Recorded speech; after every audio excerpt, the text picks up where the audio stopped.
teman-teman, ketemu lagi di Angkutpedia. Di episode kali ini kita mau bahas soal salah satu pesawat paling besar di dunia, yaitu Airbus A380. Banyak maskapai kelas dunia pas sekitar tahun 2005-2010 berlomba beli pesawat super mewah ini. Tapi mulai tahun 2015, satu persatu maskapai itu merencanakan buat menghentikan penerbangan A380. Apa penyebabnya? Sebelum kita lanjutkan, jangan lupa like, comment, dan share video ini.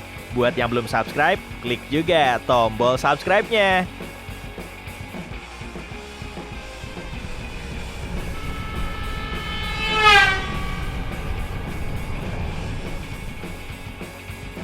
Airbus mulai mengembangkan pesawat A380 di awal tahun 2000-an. Sejak awal, Airbus memang bermimpi untuk membuat pesawat yang bisa menyaingi Boeing 747 sebagai pesawat penumpang terbesar di dunia. Airbus juga mendesain A380 sebagai pesawat yang mewah. Selain buat mengangkut penumpang dan barang, Airbus mampu menyediakan beragam fasilitas mewah seperti bar, mini lounge, bahkan salon di dalam kabin pesawat. Buat penumpang first class, beberapa maskapai bahkan menawarkan fasilitas mewah layaknya di hotel bintang 5. Kalau diisi 3 kelas berbeda, maka A380 bisa mengangkut 555 penumpang dalam sekali terbang. Bahkan, kalau maskapai hanya mau mengisi pesawat dengan konfigurasi kursi kelas ekonomi, A380 mampu membawa 840 orang. Dalam sekali terbang, pesawat yang telah dinobatkan sebagai pesawat penumpang terbesar di dunia ini mampu mengangkat sekitar 200.000 kg muatan di luar bobot pesawatnya sendiri. Buat menerbangkan benda yang segitu besarnya, Airbus membekali A380 dengan 4 buah mesin dan 22 roda sebagai tumpuan.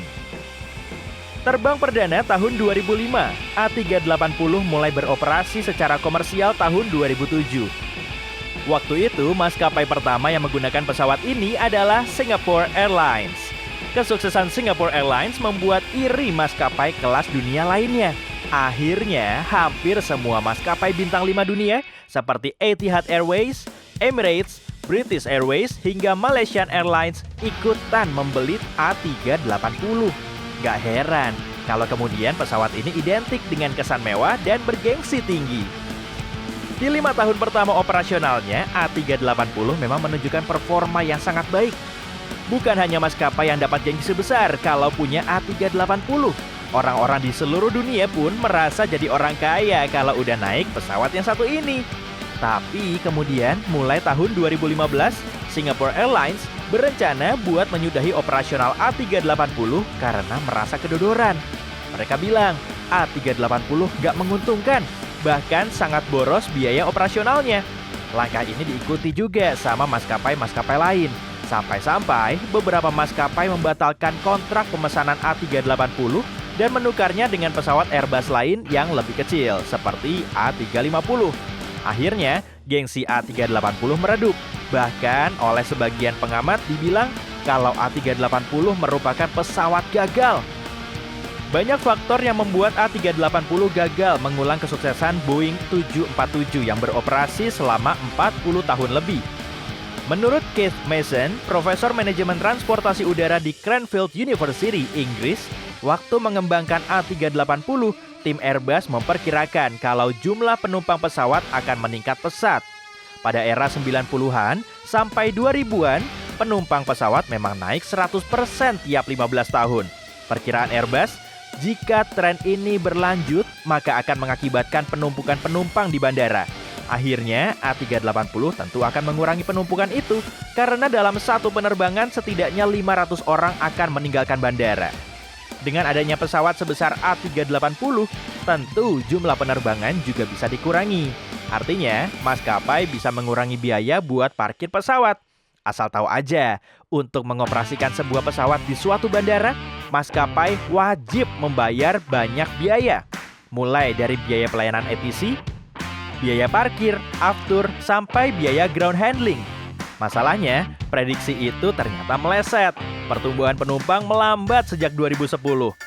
Penumpukan penumpang di bandara gak terjadi seperti yang Airbus perkirakan sebelumnya. Terus, konsep penerbangan juga berubah. Tadinya, pesawat harus transit ke bandara besar untuk memindahkan penumpang ke pesawat yang lebih kecil untuk lanjut terbang ke kota lain. Di industri transportasi, ini biasa disebut dengan konsep hub and spoke. Sekarang, penumpang lebih memilih buat terbang langsung ke kota tujuan ketimbang harus transit dulu.